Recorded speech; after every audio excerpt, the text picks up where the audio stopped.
Jai aspirants, Arubi Thakur. Welcome you to SSB Crack Exams channel and here I am with a new topic.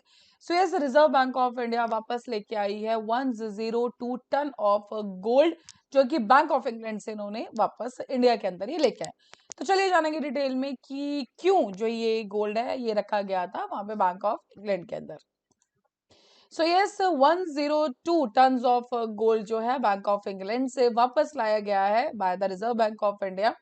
And ये जो transfer है basically highlight करता है central bank का belief कि जो हमारे देश के वैल्यूएबल एसेट्स है वो अपने घर के अंदर ही हमें प्रिजर्व करने चाहिए, मतलब हमारे खुद के देश भारत के अंदर ही वो रहने चाहिए.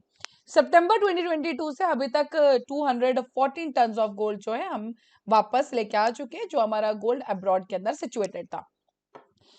इस पर्टिकुलर टाइम पे अगर बात करें तो 855 टन जो है रिजर्व्स है हमारे पास और आरबीआई के पास अब जो हमारे पास गोल्ड के रिजर्व्स है that is the 510.5 ton.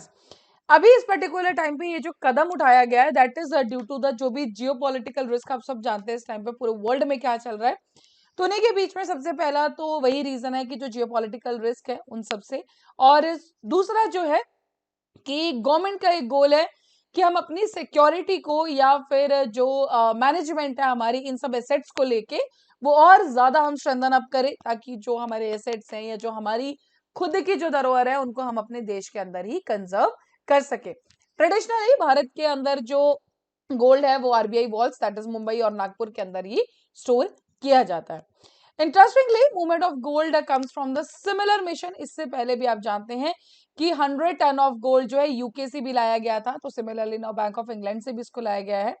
Currently 324 ton of India का जो गोल्ड रिजर्व है वो अभी भी किसके पास है, that is the Bank of England के पास, then Bank for International Settlements के पास, और दोनों ही यूके बेस्ड है. तो अभी भी हमारा जो 324 टन है इन दोनों बैंक्स के पास वहां पर हमारा गोल्ड सिचुएटेड है. डन. बैंक ऑफ इंग्लैंड जो है काफी टाइम से हमारा एक ट्रस्टेड आप कस्टोडियन कह सकते हैं हमारे गोल्ड का, सेंट्रल बैंक का ग्लोबली. एंड सिमिलरली वो एक ऑफर करते हैं सिक्योर बुलियन वेयर हाउस. 1697 से they are offering this particular service. इस पर्टिकुलर टाइम पे 9.3% ऑफ इंडिया का जो टोटल फॉरेन रिजर्व्स है वो 8.1% जो मार्च में क्या हुआ है गोल्ड जो है इस टाइम पे अकाउंट करता है. करेक्ट. अब बात करते हैं कि क्यों जो हमारे भारत का गोल्ड है उसको अब्रॉड के अंदर रखा गया.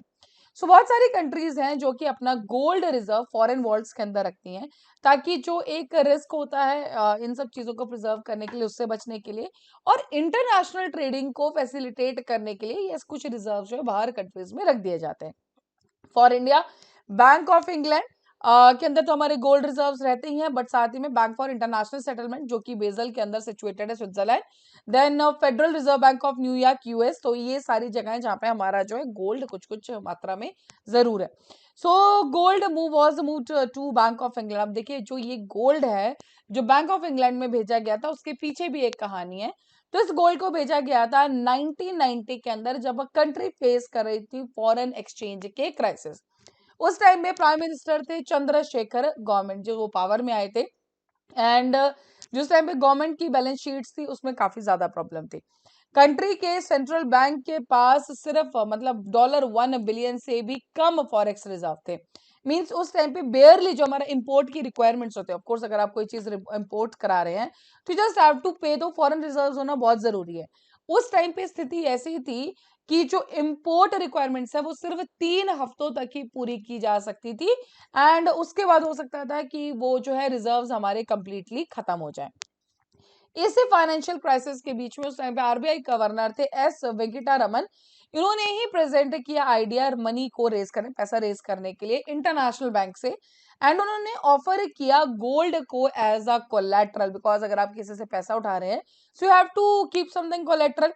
इस पर्टिकुलर स्टेप को एक प्रैक्टिकल स्टेप को मानते हुए 1991 में गवर्नमेंट डिसाइड करती है कि जितना भी गोल्ड जो स्मगलिंग का या फिर जो कस्टम्स के पास है उस सारे गोल्ड को यूज किया जाए. तो पहले उस गोल्ड को स्टेट बैंक ऑफ इंडिया को दिया गया एंड उसके बाद उसी गोल्ड को जो है स्विस बैंक के अंदर दिया गया एंड हमने रेज किए थे $200 मिलियन. डन. आरबीआई उस टाइम पे नेगोशिएट करती है बैंक ऑफ इंग्लैंड और बैंक ऑफ जापान के साथ और एडिशनल लोन की बात होती है $400 मिलियन.